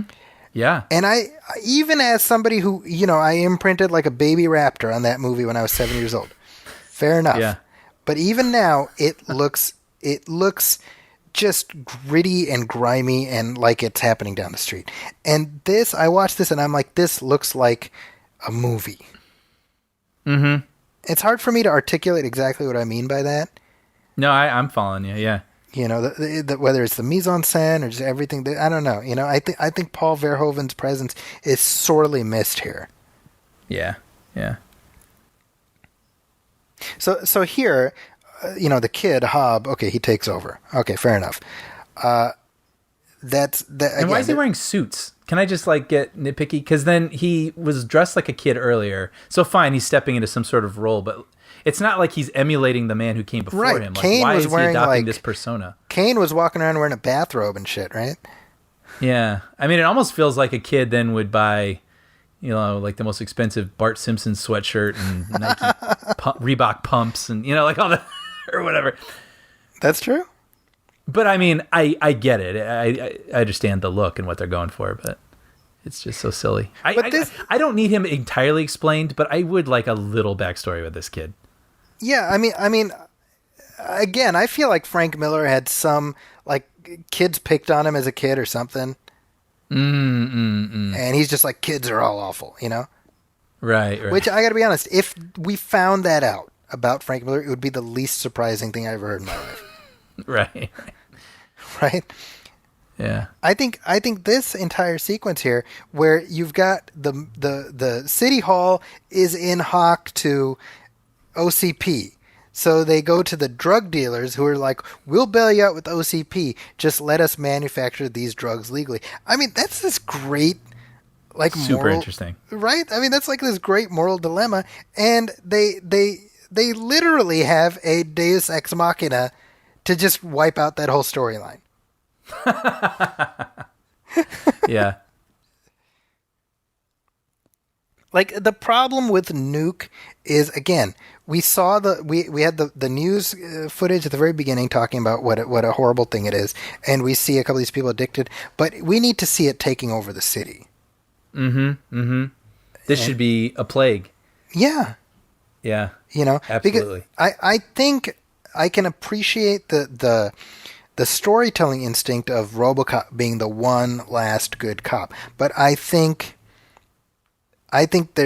fundamentally there's a problem there because it's showing this as an irretrievable system. Mm-hmm. It's completely lost, and I think that's just a mistake, because then you say, well, why do we care about any of this? Mm-hmm. You know, RoboCop's sense of duty is not enough. There needs to be something even more powerful. And again, I think the idea that you don't in some way weave his family into that is just very odd to me. Yeah. See, so there's RoboCop 2. Yeah. Great effects. Yeah, it looks pretty cool. But it's another Ed 209. Yes. Yeah. Right? It's yeah, sure, it's Kane in there, but it's just some automaton. Mm-hmm. Yeah. I'm feeling my interest wane in this movie at this moment, and I'm thinking this might have been as far as I got. Well, you said you didn't make it as far as Gabriel Damon dying. The kid? Yeah. Correct. So, is that the scene? It's a coming. Yeah. Okay. Yeah. So this is Brian Hall commentarying blind. Yeah. Yes. So now, what does Kane kill him? Yes. Why? Well, so RoboCop 2 has been sent by OCP to clear all accounts, right? So the idea they were supposed to kill the mayor. Oh, so he's sort of reprogrammed. Yeah. It's not like he has some sort of like his personality is coming through to attack this kid, I see. No. He shows up to kill the mayor, and by the way, all these other people are here, right? Yeah. And so yeah, and I realize I'm that like cliche now that keeps leaning over, talking through the movie, being like, wait, but why is this happening? You're like, just watch the movie. I'm like, in this instance, it'd be like, well, you saw it, didn't you? I'm like, no. See, I like Willard Pugh as the mayor. I think he's doing something. Yeah. He's got this energy level. He's doing something fun. Yeah. He's fun to watch. You know, this poor bastard. Ugh. I know, but doesn't it just make you realize now that movies just do not go for this sort of They don't. graphic violence anymore.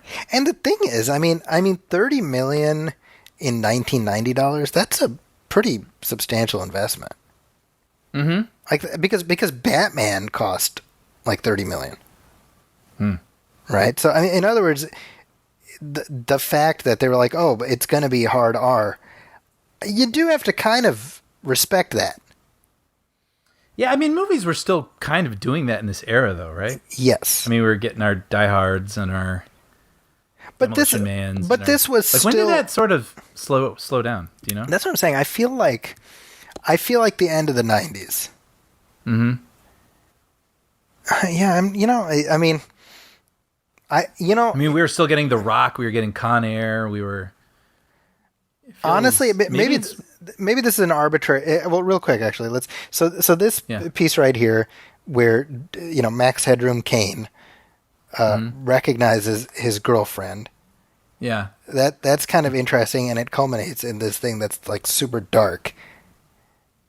But I'm like, wouldn't this be cooler if it was actually him in like a prosthetic? Mm-hmm. Mm-hmm. Right? Yeah, no, I agree. Yeah, Angie is the name of the right. So I mean, there's something clearly phallic going on with the weird little appendage thing that he rips out there. So okay, again, as a parallel to that deleted scene I mentioned earlier, where RoboCop is looking at that woman showering and he's feeling some kind of desire, right? Mm-hmm. It's kind of interesting. Like, okay, you're in this weird contraption, but you're just a brain, but you still have needs. That's interesting. Mm-hmm. But here it's just used as an excuse to just have her die horribly. Right. Now her too, I'm like, all right, well, what are you expecting to accomplish? Right. This reminds me of Lawnmower Man. Yes. Is the sort of graphic here. Remember when that was like, whoa. Amazing. Yeah. Yeah, you see a trailer and it was sort of that weird, goopy. It's sort of the screensaver-ish sort of thing that would be like when you played music on Real Player or something. Yeah, I watched a thing about the making of Lawnmower Man with my kids the other day. Or like I was watching and they happened to walk in. And they're like, did people back then, my oldest, he's like, did people back then think that looked good? That's so amazing. And I'm like, settle down, Junior. And we liked it. Yeah. I did not like the Lawnmower Man, but I actually never saw it. that was back when like, ooh, virtual reality, and we just assumed is going to be this amazing thing. Like, you know, you can just plug in and it'll be, you know, and it's like, yeah, no, I watched Disclosure for the first time. oh, sure. Maybe 2 years. And I couldn't believe what a big deal virtual reality was to the plot. I don't even remember that being like a part of that movie. I mean, obviously the hook of that movie is what if a woman sexually harassed a man? Right. Kind of a thing, you know, 1995, like, well, I don't know. I got to see that, you know. And basically there's corporation shenanigans. Isn't that Michael Crichton, by the way? Disclosure? Michael Crichton, yeah.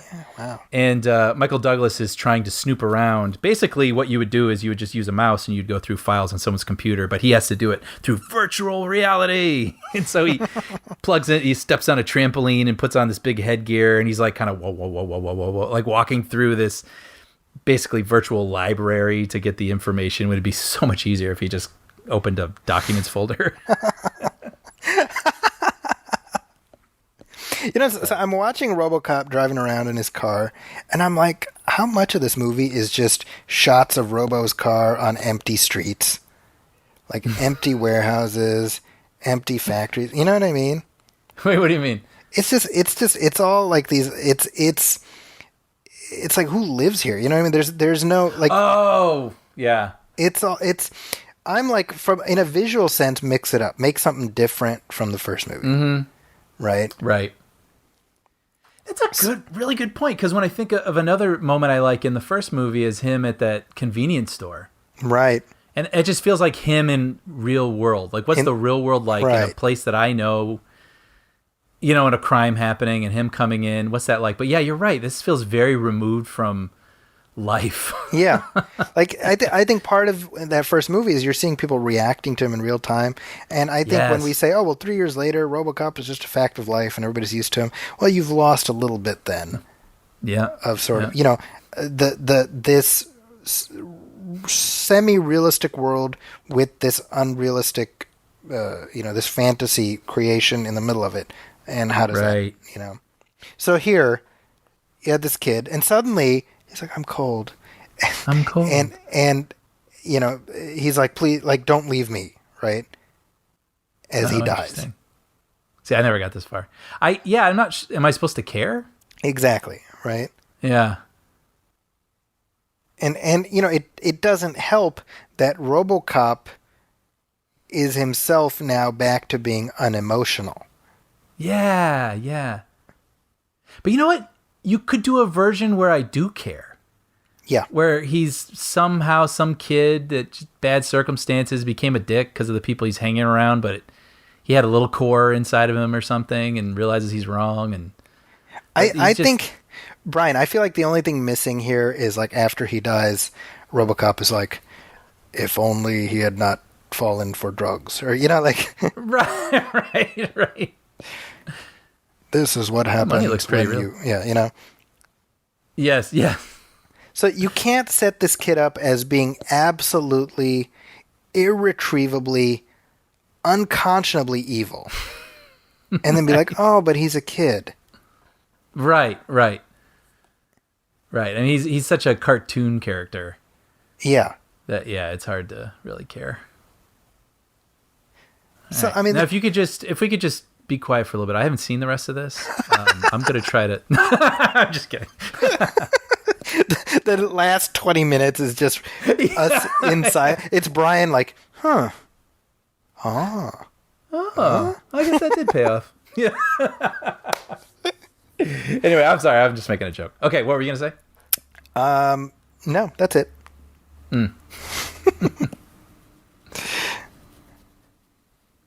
Yeah, the OCP plot line. I mean, I think as far as carrying forward where things were at the last one, I think it works. Oh, by the way, Lisa Gibbons, worth mentioning. This is her second appearance in the series. Yeah, which is funny. I like that she's in these. I mean, especially growing up and remembering her from entertainment television. Yeah, and I think I'm pretty sure we talked about this during the first movie's commentary. But I mean, she was already doing Entertainment Tonight at the time. Mm-hmm. So casting an entertainment reporter as a news reporter in a film, I mean, there's something subversive happening there. Yeah, anyway. Which I like. Yeah, which I mean, I have that relationship with her from my television, so it's sort of fun, and I don't know. Yeah. Now she's probably just an actress to your kids. It's funny because just a couple days ago, there was like a Trump rally at the Washington Monument, at Mount Rushmore. Right. And like Mary Hart got up there. And I saw some headline about that. I didn't. Yeah, she introduced Trump, and apparently she made like this white power sign with her hands. No. Yeah, I'm not making that up. I saw a picture. And I'm just like, what kind of weird Mad Libs world are we living in? Like, Mary Hart supports Trump and white supremacy. I'm like, well, I did not predict that at the start of 2020. No. Oh man. So I mean, we are living in the OCP world.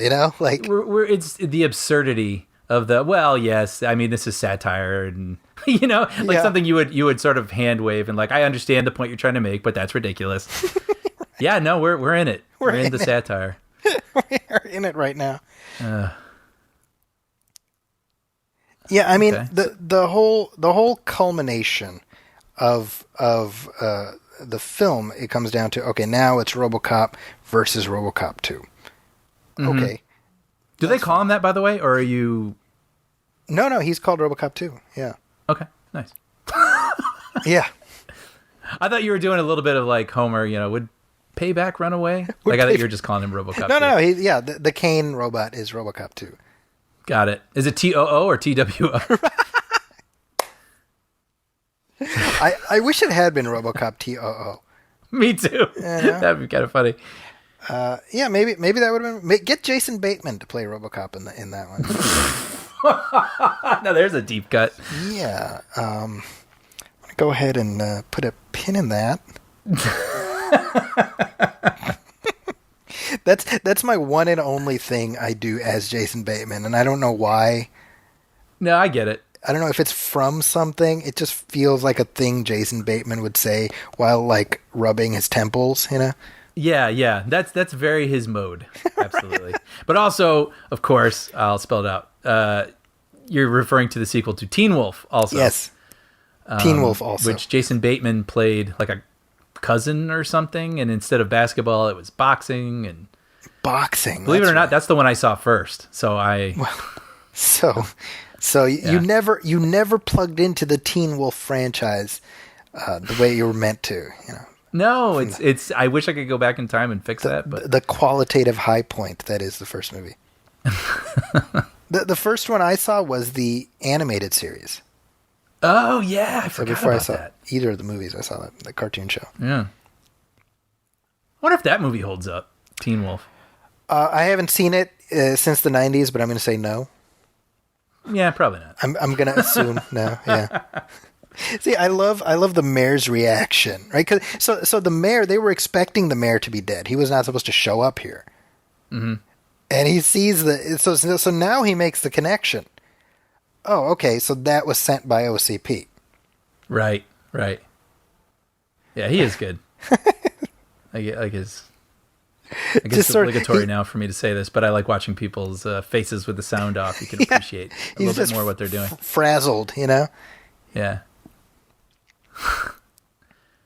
So, and by the way, in terms of performances, I like what Dan O'Herlihy does in this movie too, because I think the turn that the old man makes between movie 1 and movie 2, I remember watching the movie at the time and being like, wow, I didn't know he was a bad guy.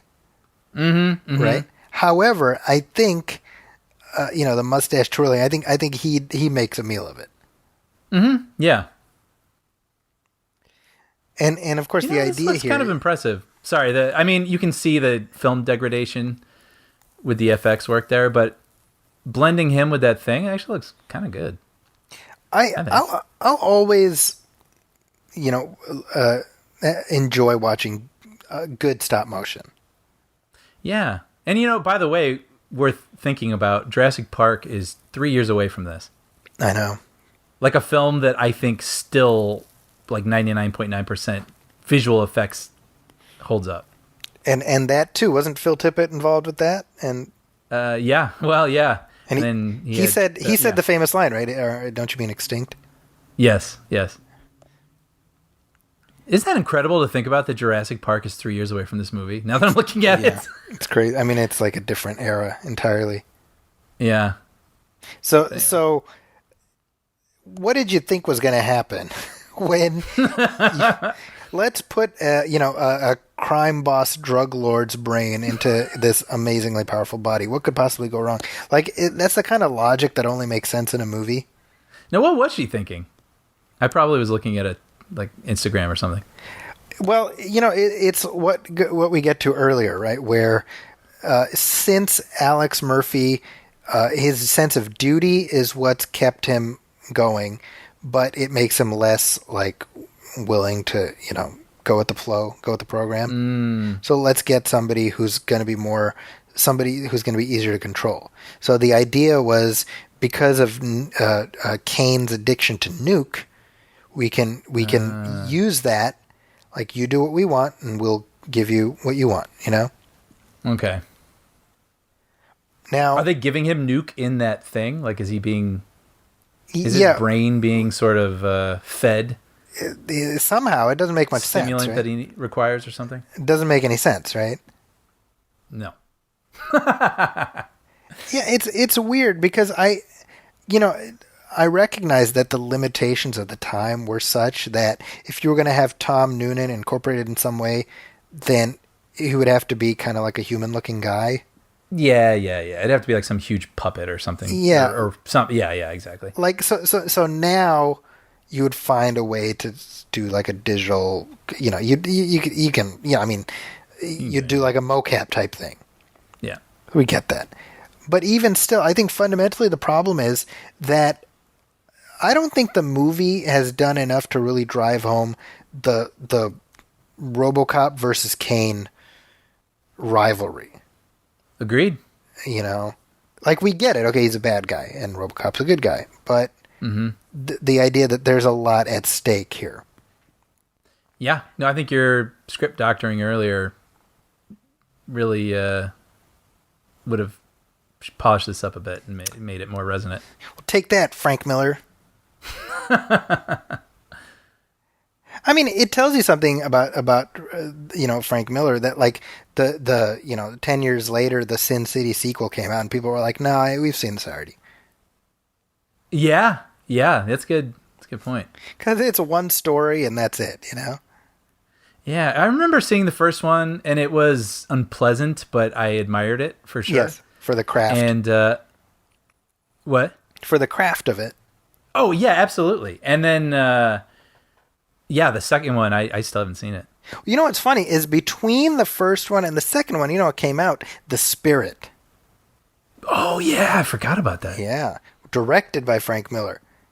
And that's when, that one, I don't know, did you ever watch that? No. Yeah, you didn't miss anything. But you watch that movie and you're like, oh, wow, this guy really only has one trick. And it's this. Right. It's whatever this is. Right. Now, interestingly, Frank Miller did write the script for the third one. The third RoboCop? Third RoboCop, yeah. Oh, huh. So like, I don't know if it was a situation where his original script was, expansive enough that they just took elements of it and turned it into a third movie, or he came back and wrote the third one. Mm-hmm. But I think, I think entrusting the franchise to him was just a mistake, Mm-hmm. Because I think my sense when you just look at the cumulative body of his work is he's not interested in vulnerable heroes. Right. He wants the stoic macho hero who you can't really get into their head. Right. And I think that's just a mistake, Now, interestingly, the original script for RoboCop 2 did end up getting made. Corporate Wars. It was turned into the pilot for the RoboCop syndicated TV series from 1994, I think it was. How's that? Did you ever watch that show? I'm assuming you. I did watch it. Yeah, I have it on DVD, and just to have. And I recently, it's on YouTube. Like the whole series is on YouTube, so you can watch it. And it's not good. Okay. But it's like kind of weirdly fascinating too. Like Yeah. Because how's the pilot then? I suppose did that seem like an intriguing premise? Yeah, so the pilot, what it essentially sets up is you have a new guy at OCP who's setting up a, for Delta City, right, which is the new city. He's setting up a neural net that's going to take care of everything, and it's built off of the brain patterns of this woman who's killed, and sort of plugged into this system, and so that woman ends up. Like RoboCop falls in love with this woman whose brain is like in this computer system. And it's kind of something interesting. I don't know how much of that pilot is reflective of the original intent. Mm-hmm. Because when you take the world of RoboCop and say, hey, let's make a syndicated TV series shot in Toronto, you can imagine, a lot of it gets scrubbed out in the wash, right? Yeah. That made me laugh. I'm just even on the captioning, the old man like, this could look bad for OCP, Johnson. Yeah, that's right. Hilarious. What's funny is this, RoboCop goes back and gets that thing of Nuke, and for me it reminds me of Superman and Superman 3 when he goes back to the plant to get that thing of acid. You remember that? Yeah, he keisters. He keisters the acid, right? So RoboCop's about to keister the nuke. Yes.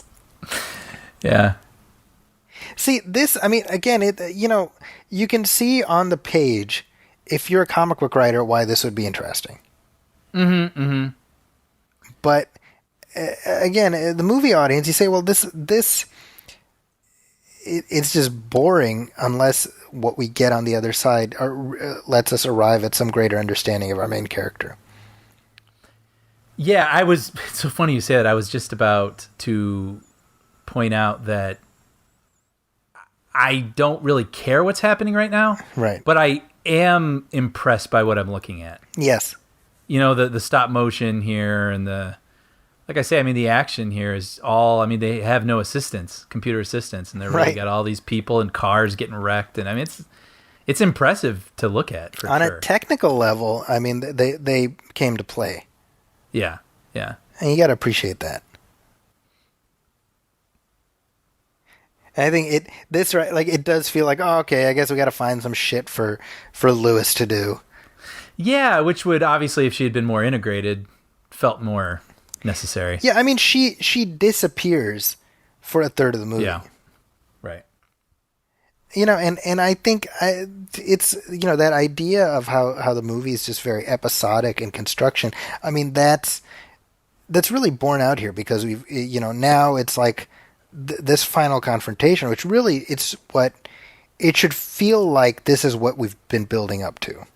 Mm-hmm. Mm-hmm. But it feels more like, okay, well, we're here now, and it's, we got 5 minutes of story time left. Mm-hmm. So here we are, Yeah, and what's at stake? Yeah. That I care about. Yeah, I wonder if a little bit of franchise thinking came in. Like, well, we have to solve this problem, but we have to leave OCP out there as the big bad. Right. And we'll solve that in the next one. In the next one, by the way. What's that? Sorry? Oh, no, I just said probably, yeah. I was going to ask what the third one's about. So third one was directed by Fred Decker, who did, who also did The Monster Squad. Yeah, I was going to say, that sounds familiar. And I believe that is his last directing credit, just like this was Irvin Kershner's last theatrically released credit. So the RoboCop franchise has killed some careers. Yeah. So in the third one, Danny Hurley is no longer there. He's been replaced by Rip Torn. What? The Rip Torn from. Oh yeah. Okay. Yeah. From the Men in Black movies. So he's the new chair of OCP. And it's a very PG-13 piece of crap movie. I think on Rotten Tomatoes it's in single digits, RoboCop 3. Really? Yeah.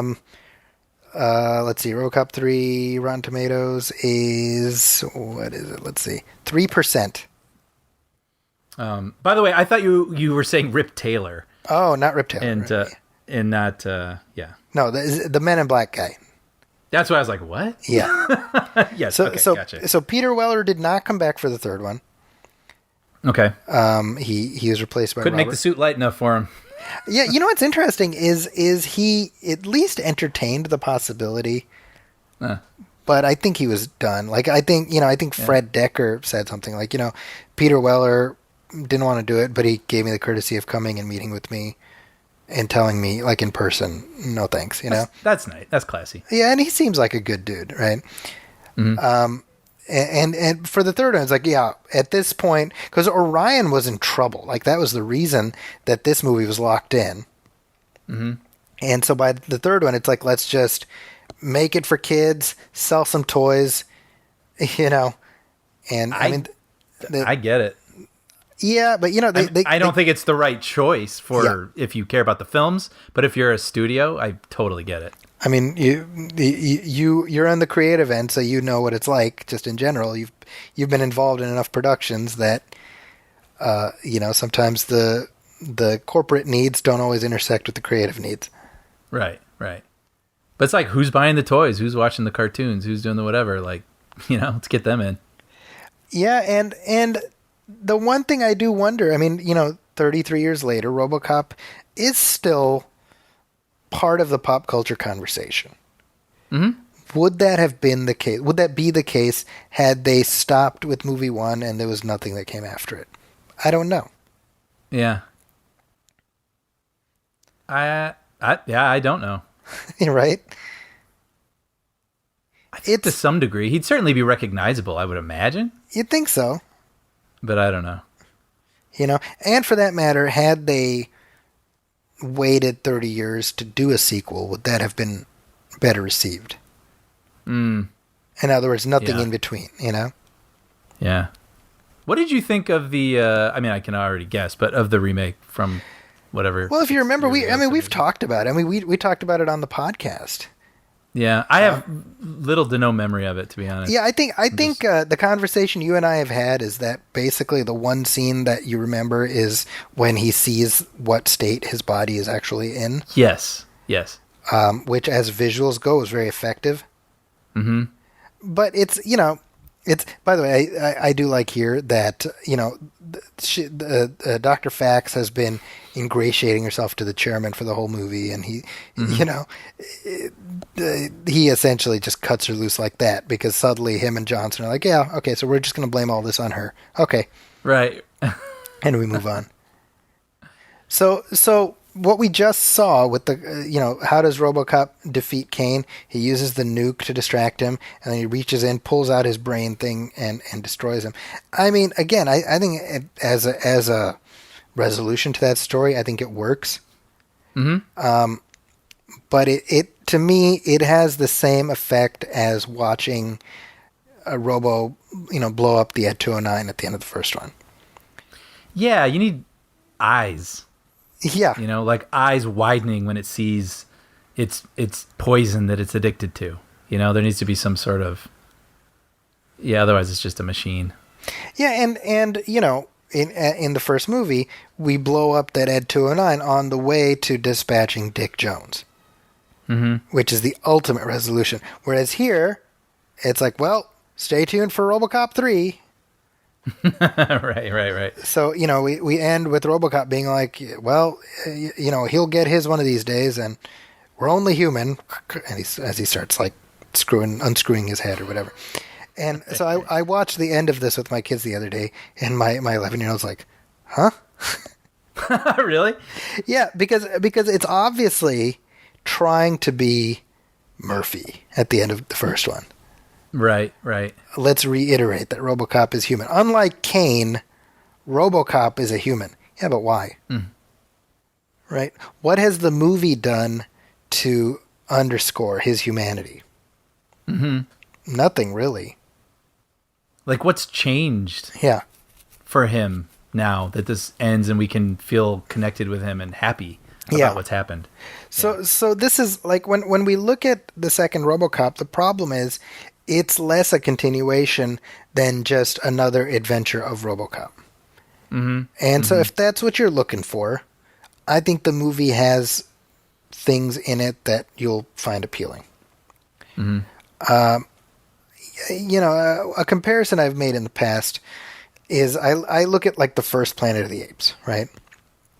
Which is a complete experience unto itself. If you have nothing else past that, you still feel like you've gotten something out of it. Right.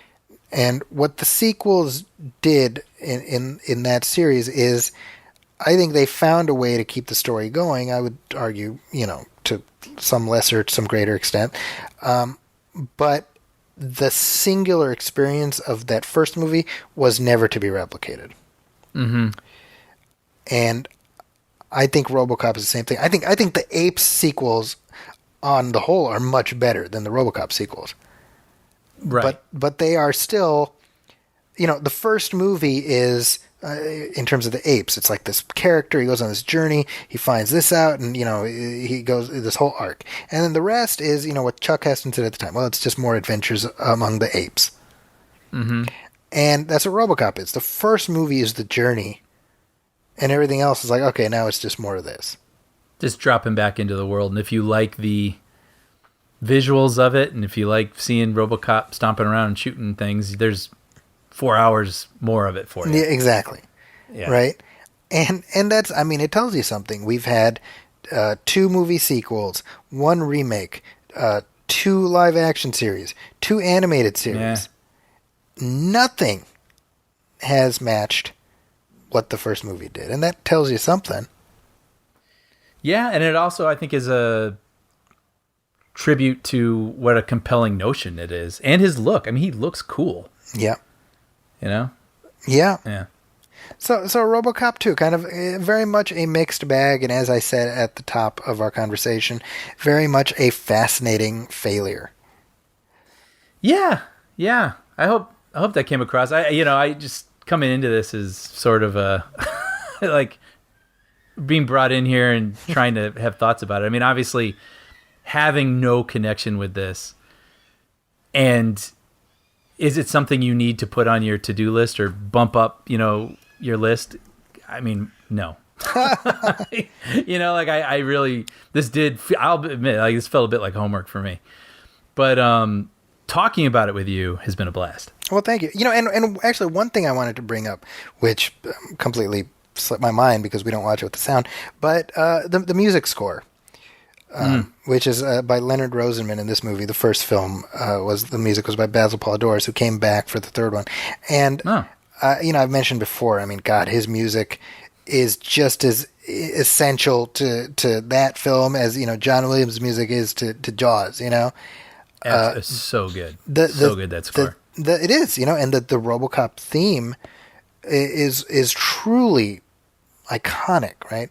So the idea of let's bring in somebody else, and Leonard Rosenman was no slouch, by the way. Speaking of Planet of the Apes, he actually did the music for Beneath the Planet of the Apes, the second ape movie.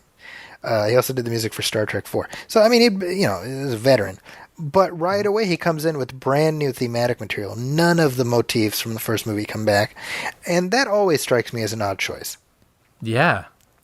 whenever you're talking about a franchise, it's like, well, if you've got extant motifs that people have already sort of formed a connection with to the character, why not lean into that? Why not take advantage of that? Absolutely, yeah. I don't understand that at all. And so the music too makes this movie weirdly unstuck in time because I think Rosenman's style harkens back much more to kind of a 60s, 70s type of music. It feels very much not of a piece with what Polydorus did, and so I think something was lost there too. Yeah. So I apologize to anyone listening who's a big RoboCop 2 fan. Yeah. We did sort of take a giant cartoon mallet to this movie over the last 2 hours. Yeah, I just the thing I can imagine. I mean, I can't imagine too many people sticking up for this script, but I am certain there are people who are endeared to it from just having it be a part of their, childhoods or something. Yeah. So absolutely get that. I know I have my films like that too. That if I were to bring them in here and try to justify the merits of Short Circuit 2, which I could. I'm sure many people would disagree with me. So, and by the way, I'm right there with the folks who have a nostalgic affinity for this movie because it is a movie that I can put on and watch pieces of and enjoy because of I thought this part was cool. But I think RoboCop 2 is that. It's a hey, this part was cool kind of movie. Yes, that's exactly what I would. As even a newcomer to this, I could completely see that. So with that, we will put a pin in this conversation. We've been threatening it for a long time, and now it's here, so choke on it, everybody. Thank you, everybody, for listening. We'll be back soon with our next commentary track, which, Brian, I'm going to say, I don't know, Dick Tracy. I am so into that. All right, there we go. That's what's coming next. That. Yeah. We're going to be doing Dick Tracy, which also celebrates its 30th anniversary this year. So lots to say about that. And we'll also be back soon with our next regular show. If you have any questions or comments about this commentary, you can email us at moviefilmpodcast@gmail.com. You can also hit like on our Facebook page, facebook.com/moviefilmpodcast, and message us there. As always, please go to iTunes and leave a review, leave a star rating. Every little bit helps. Let us know what you're digging about the show and also what movies you'd like to see commentaries from. This one, as I mentioned earlier, has been the result of multiple people making the request of us. So we hope that it lived up to that, hopefully. And with that, on behalf of my partner Brian Hall, my name is Zaki Hassan. This has been our movie film commentary for RoboCop 2. We'll be back soon. Thanks, everybody, for listening.